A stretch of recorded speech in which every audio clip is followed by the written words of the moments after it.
ಯತಿಗಳಿಗೆ ಅಭಿನಮಿಸಿ, ಎಲ್ಲ ಗಣ್ಯರಿಗೆ ನಮಿಸಿ, ಇಲ್ಲಿ ಸೇರಿರುವ ಎಲ್ಲ ಭಗವದ್ಭಕ್ತ ಬಂಧುಗಳಿಗೆ ನಮಿಸಿ ಒಂದೆರಡು ಮಾತುಗಳನ್ನು ತಮ್ಮೊಂದಿಗೆ ಹಂಚಿಕೊಳ್ಳುವ ಒಂದು ಪ್ರಯತ್ನವನ್ನು ಮಾಡುತ್ತೇನೆ.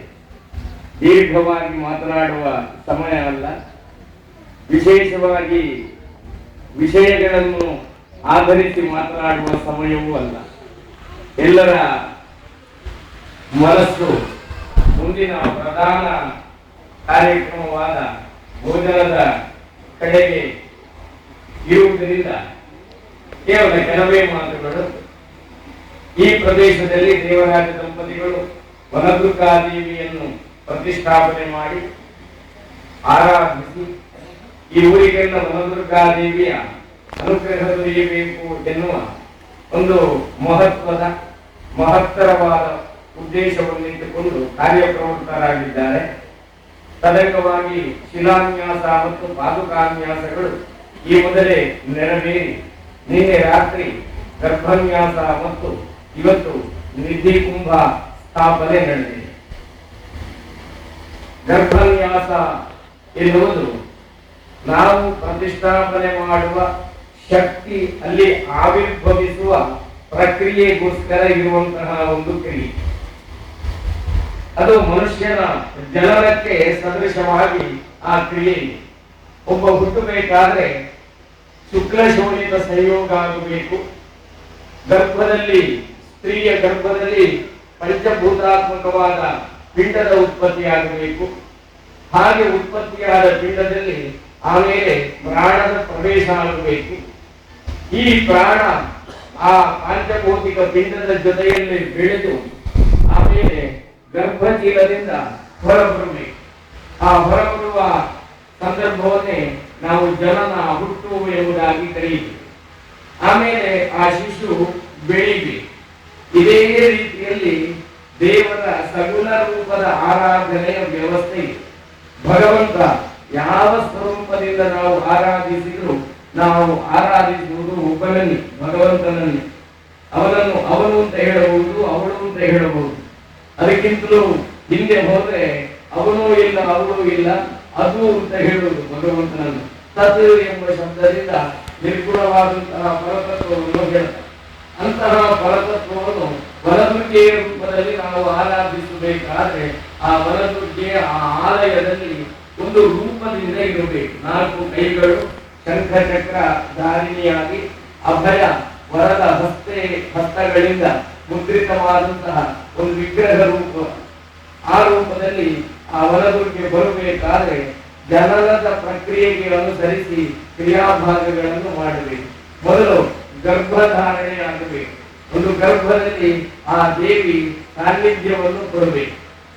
ಎಲ್ಲ ಕಡೆ ವ್ಯಾಪ್ತವಾದಂತಹ ಭಗವತ್ ಶಕ್ತಿಯನ್ನು ವನದುರ್ಗಾ ರೂಪದಲ್ಲಿ ಆವಿರ್ಭವಿಸಬೇಕು ಎನ್ನುವ ದೃಷ್ಟಿಯಿಂದ ಆ ಶಕ್ತಿಯನ್ನು ವನದುರ್ಗೆಯ ಸ್ವರೂಪದಲ್ಲಿ ಆವಿರ್ಭವಿಸಬೇಕಾದರೆ ಯಾವ ರೀತಿ ಮಾಡಬೇಕು, ಯಾವ ಮಂತ್ರಗಳನ್ನು ಉಪಯೋಗಿಸಬೇಕು, ಯಾವ ತಂತ್ರಗಳನ್ನು ಉಪಯೋಗಿಸಬೇಕು, ಆ ರೀತಿಯಲ್ಲಿ ಗರ್ಭದಲ್ಲಿ ಆ ಶಕ್ತಿಯನ್ನು ನ್ಯಾಸ ಮಾಡುವ ಇಡುವಂತಹ ಒಂದು ಕ್ರಿಯೆಯನ್ನು ಗರ್ಭನ್ಯಾಸ ಎಂಬುದಾಗಿ ಕರೆಯುತ್ತಾರೆ.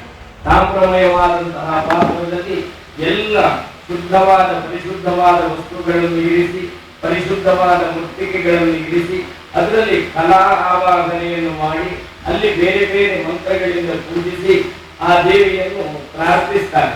ಯಾವ ರೀತಿಯಲ್ಲಿ ಒಂದು ಪ್ರಾರ್ಥನಾ ಶ್ಲೋಕ ಇದೆ. ಸರ್ವಭೂತ ಧರೆ ದೇವಿ ಸಮುದ್ರ, ಸರ್ವಭೂತ ಧರೆ ದೇವಿ ಪರ್ವತ ಸ್ತನ ಮಂಡಿತೆ ಸರ್ವಭೂತಾಲಯೇ ಭದ್ರೆ ದೇವಿ ಗರ್ಭಂ ಸಮಾಶ್ರಯ. ನಾವು ಪ್ರಸಿದ್ಧವಾದ ಒಂದು ಶ್ಲೋಕ ಇದೆ, ಪ್ರಾರ್ಥನೆಯಲ್ಲಿ ಹೇಳ್ತೇವೆ, ಸುಪ್ರಭಾತದಲ್ಲಿ ಹೇಳ್ತೇವೆ, ದೇವಿಯನ್ನು, ಭೂದೇವಿಯನ್ನು ಪಾದಸ್ಪರ್ಶಂ ಕ್ಷಮಸ್ವಾಮಿ. ಆ ಶ್ಲೋಕಕ್ಕೆ ಹಿನ್ನೆಲೆಯಾಗಿ ಇರುವುದು ಈ ಶ್ಲೋಕ.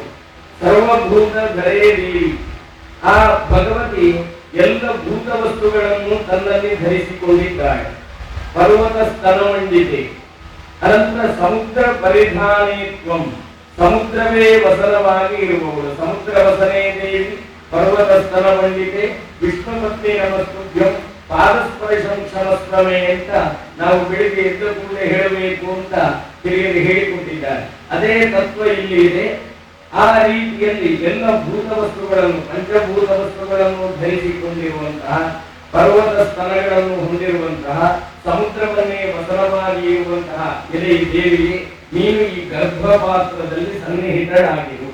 ಗರ್ಭಪಾತ್ರದಲ್ಲಿ ಸನ್ನಿಹಿತಳಾದ ಮೇಲೆ ಅನಂತರ ಗರ್ಭಾಲಯದ ನಿರ್ಮಾಣವಾಗುವ ಪ್ರತಿಯೊಂದು ಹಂತದಲ್ಲಿಯೂ ಕೂಡ ಆ ದೇವಿ ಗರ್ಭಾಲಯದ ನಿರ್ಮಾಣದ ಹಂತಕ್ಕೆ ಅನುಗುಣವಾಗಿ ಸ್ವರೂಪವನ್ನು ಪಡೆಯುತ್ತಾ ಕೊನೆಗೆ ಪ್ರತಿಷ್ಠೆಯಾಗುವ ಕಾಲದಲ್ಲಿ ಸಂಪೂರ್ಣ ಸ್ವರೂಪದಿಂದ ವಿಗ್ರಹದಲ್ಲಿ ಸನ್ನಿಹಿತಳಾಗುತ್ತಾಳೆ. ಹಾಗೆ ಸನ್ನಿಹಿತಳಾಗಬೇಕಾದ್ರೆ ಶಿಲಾನ್ಯಾಸ, ಪಾದುಕಾನ್ಯಾಸ, ಗರ್ಭನ್ಯಾಸ, ನಿಧಿಕುಂಭ ಸ್ಥಾಪನೆಯಾಗಿ ಹಂತ ಹಂತವಾಗಿ ದೇವಾಲಯದ ನಿರ್ಮಾಣ ಆಗುತ್ತೆ. ಈ ಹಂತ ಹಂತವಾಗಿ ದೇವಾಲಯ ನಿರ್ಮಾಣ ಆಗುವ ಪ್ರತಿಯೊಂದು ಹಂತಗಳು ಒಂದು ನಿರ್ಣಯ ಇದೆ. ಆ ಹಂತಗಳಿಗೆಲ್ಲ ದೇವಿಯ ಒಂದೊಂದು ಶರೀರದ ಅವಯವಗಳು, ಸಗುಣ ರೂಪಗಳು ಅಲ್ಲಲ್ಲಿ ನಮ್ಮ ಕಣ್ಣಿಗೆ ಕಾಣದ ಹಾಗೆ ಪ್ರಕಟವಾಗುತ್ತಾ ಇರುತ್ತದೆ. ಆಮೇಲೆ ಸಂಪೂರ್ಣ ಪ್ರತಿಷ್ಠೆಯ ಕಾಲದಲ್ಲಿ ಸಂಪೂರ್ಣವಾಗಿ ಆ ವಿಗ್ರಹದಲ್ಲಿ ದೇವಿ ಸನ್ನಿಹಿತಳಾಗುತ್ತಾಳೆ. ಅದಕ್ಕೆ ಆರಂಭದ ಕ್ರಿಯೆ, ಆ ದೇವಿ ಸನ್ನಿಹಿತಳಾಗಬೇಕಾದ್ರೆ ಗರ್ಭದಲ್ಲಿ ದೇವಿ ಬರಬೇಕು, ಆಮೇಲೆ ಗರ್ಭದಿಂದ ಹೊರಗೆ ಬರಬೇಕು, ಆಮೇಲೆ ಬಿಳಿಬೇಕು. ಈ ರೀತಿ ಗರ್ಭದಲ್ಲಿ ಸಮಾಶ್ರಯವನ್ನು ಹೊಂದಿದಂತಹ ಶಕ್ತಿ ಆಲಯ ನಿರ್ಮಾಣವಾಗುತ್ತಾ ಇರುವಾಗ ಆ ಗರ್ಭದಿಂದ ಹೊರಬಂದು ಬೇರೆ ಬೇರೆ ಅವಯವಗಳನ್ನು ಹೊಂದಿಕೊಂಡು ಆಮೇಲೆ ಸಂಪೂರ್ಣ ಸ್ವರೂಪದಿಂದ ಪ್ರತಿಷ್ಠಾ ಕಾಲದಲ್ಲಿ ಮಂತ್ರ ತಂತ್ರ ಮುದ್ರೆಗಳ ಮೂಲಕ ಅಲ್ಲಿ ಆ ದೇವಿಯನ್ನು ಆವಾಹನೆ ಮಾಡುತ್ತಾರೆ. ಈ ರೀತಿಯಲ್ಲಿ ದೇವಿ ಆವಾಹನೆ ಆಗಬೇಕಾದ್ರೆ ಬೇಕಾದಂತಹ ಪೂರ್ವಭಾವಿ ಕ್ರಿಯೆಗಳೆಲ್ಲ ತಂತ್ರಾಗಮ ಗ್ರಂಥಗಳಲ್ಲಿ ಹೇಳಿದ್ದಾರೆ. ಅದರಲ್ಲಿ ಗರ್ಭನ್ಯಾಸ ಎನ್ನುವುದು ಅತ್ಯಂತ ಪ್ರಧಾನವಾದದ್ದು. ಇನ್ನೊಂದು ನಿಧಿಕುಂಭ ಸ್ಥಾಪನೆ ಈಗಾಗಲೇ ಹೇಳಿದ್ರು. ಇದು ಕೇವಲ ದೈವಿಕ ಕ್ರಿಯಾಭಾಗಗಳಲ್ಲಿ ಮಾತ್ರ ಅಲ್ಲ, ಆಧುನಿಕ ಅರ್ಥಶಾಸ್ತ್ರದಲ್ಲೂ ಈ ನಿಯಮ ಇದೆ. ಒಂದು ದೇಶ ತಾನು ಚಲಾವಣೆ ಮಾಡುವ ಹಣವನ್ನು ಬಿಡುಗಡೆ ಮಾಡಬೇಕಾದ್ರೆ ಅದಕ್ಕೆ ಅನುಗುಣವಾದ ನಿಧಿ ಇರಬೇಕು. ಆ ದೇಶದಲ್ಲಿ ತನ್ನಲ್ಲಿ ಇರುವಂತಹ ಚಿನ್ನದ ಪ್ರಮಾಣ ಎಷ್ಟು ಒಂದು ದೇಶದಲ್ಲಿ, ಆ ಚಿನ್ನದ ಪ್ರಮಾಣಕ್ಕೆ ಅನುಗುಣವಾಗಿ ಕಾಯಿನ್ ಅಥವಾ ನೋಟುಗಳನ್ನು ರಿಸರ್ವ್ ಬ್ಯಾಂಕ್ ಬಿಡುಗಡೆ ಮಾಡುವ ಸಾಮರ್ಥ್ಯವನ್ನು ಹೊಂದಿದೆ. ಬೇಕಾದ ಹಾಗೆ ನೋಟು ಪ್ರಿಂಟ್ ಮಾಡ್ಲಿಕ್ಕೆ ಆಗುವುದಿಲ್ಲ. ಅದೇ ರೀತಿ ಒಂದು ನಿಧಿ ಬೇಕು, ಮೂಲ ನಿಧಿ. ದೇಶದ ಆ ನಿಧಿಗೆ ಅನುಸಾರವಾಗಿ ಆ ದೇಶದ ಹಣದ ಚಲಾವಣೆ ಆಗುತ್ತೆ. ಅದೇ ರೀತಿ ಮೂಲವಾದ ನಿಧಿ ಕುಂಭಕ್ಕೆ ಅನುಸಾರವಾಗಿ ದೇವಾಲಯದ ನಿರ್ಮಾಣ ಆಗುತ್ತದೆ, ದೇವಾಲಯದ ವ್ಯವಸ್ಥೆ ಆಗುತ್ತದೆ. ಅಗತ್ಯ ಬಿದ್ದಾಗ ಜೀರ್ಣೋದ್ಧಾರದ ಸಂದರ್ಭದಲ್ಲಿ ಆ ಮೂಲ ನಿಧಿಯನ್ನು ಮತ್ತೆ ಜೀರ್ಣೋದ್ಧಾರಕ್ಕೆ ಉಪಯೋಗಿಸಿಕೊಳ್ಳಬಹುದು ಅಂತ ನಿರ್ಣಯ ಮಾಡಿದ್ದಾರೆ. ಆ ರೀತಿಯಲ್ಲಿ ಪ್ರಾಚೀನ ಕಾಲದಲ್ಲೆಲ್ಲ ಅಷ್ಟು ನಿಧಿಯನ್ನು ಇಡುತ್ತಾ ಇದ್ರು. ಈಗ ಅಷ್ಟು ನಿಧಿ ಇಡುವುದಕ್ಕೆ ದೇವಾಲಯ ನಿರ್ಮಾಣಕ್ಕೆ ಜೀರ್ಣೋದ್ಧಾರಕ್ಕೆ ಕಷ್ಟದ ಪರಿಸ್ಥಿತಿಯಲ್ಲಿರುವುದರಿಂದ ಸಾಂಕೇತಿಕವಾಗಿ ನಿಧಿ ಕುಂಭವನ್ನು ಸ್ಥಾಪನೆ ಮಾಡುವುದು, ಅದು ಷಡಾಧಾರ ಪ್ರತಿಷ್ಠೆಗಳನ್ನು ಒಂದು ಎಲ್ಲ ದೇವರಿಗೆ ಷಡಾಧಾರ ಪ್ರತಿಷ್ಠೆ ಬೇಕಾಗಿರುವುದಿಲ್ಲ. ಆದ್ದರಿಂದ ಆಧಾರ ಶಿಲೆಯ ಮೇಲೆ ನಿಧಿಕುಂಭ ಸ್ಥಾಪನೆ, ಅದರ ಮೇಲೆ ನಪುಂಸಕ ಶಿಲೆ, ಅದರ ಮೇಲೆ ಪಾಣಿಪೀಠ, ಅದರ ಮೇಲೆ ವಿಗ್ರಹ, ಈ ರೀತಿಯ ವ್ಯವಸ್ಥೆಯಲ್ಲಿ ಷಡಾಧಾರ ಪ್ರತಿಷ್ಠೆ ಅಲ್ಲದೆ ಇದ್ದು ನಿಧಿಕುಂಭ, ಆಧಾರ ಶಿಲೆ ಇತ್ಯಾದಿಗಳು ಅತ್ಯಂತ ಅವಶ್ಯವಾಗಿರುತ್ತದೆ. ಆ ರೀತಿಯ ಕ್ರಿಯೆಯನ್ನು ನಿಧಿಕುಂಭ ಸ್ಥಾಪನೆ ಎಂಬುದಾಗಿ ಕರೆಯುತ್ತಾರೆ. ಅಂತಹ ಗರ್ಭನ್ಯಾಸ ಮತ್ತು ನಿಧಿಕುಂಭ ಸ್ಥಾಪನೆಗಳನ್ನು ಇವತ್ತು ಶ್ರದ್ಧಾ ಭಕ್ತಿಗಳಿಂದ ಊರಿನವರನ್ನೆಲ್ಲ ಸೇರಿಸಿಕೊಂಡು ಆತ್ಮೀಯರನ್ನು, ಮಹನೀಯರನ್ನು, ಹಿರಿಯರನ್ನು, ಗಣ್ಯರನ್ನು, ಮಾನ್ಯರನ್ನು ಸೇರಿಸಿಕೊಂಡು ಈ ಪ್ರದೇಶದಲ್ಲಿ ದೇವರಾಜ ದಂಪತಿಗಳು ಶುದ್ಧ ಮನಸ್ಕರಾಗಿ, ಶುದ್ಧ ಅಂತಃಕರಣ ಹೃದಯವುಳ್ಳವರಾಗಿ ಈ ಒಂದು ಮಹತ್ವದ ದೈವಿ ಕಾರ್ಯವನ್ನು ಕೈಗೊಂಡು ಅದರಲ್ಲಿ ಯಶಸ್ವಿಯಾಗಿದ್ದಾರೆ.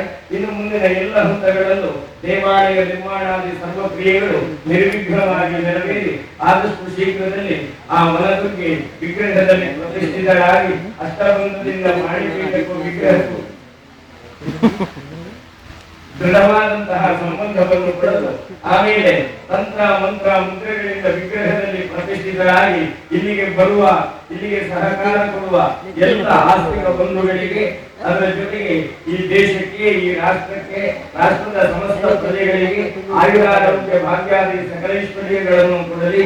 ಎಲ್ಲರಿಗೂ ದೈವಿ ಸಂಪತ್ತನ್ನು ಅನುಗ್ರಹಿಸಲಿ. ಸರ್ವರಿಗೂ ಆ ವನದುರ್ಗಾ ದೇವಿ ಮಂಗಳವನ್ನುಂಟು ಮಾಡಲಿ ಅಂತ ಪ್ರಾರ್ಥಿಸ್ತಾ ನನ್ನ ಮಾತನ್ನು ಮುಗಿಸ್ತೇನೆ.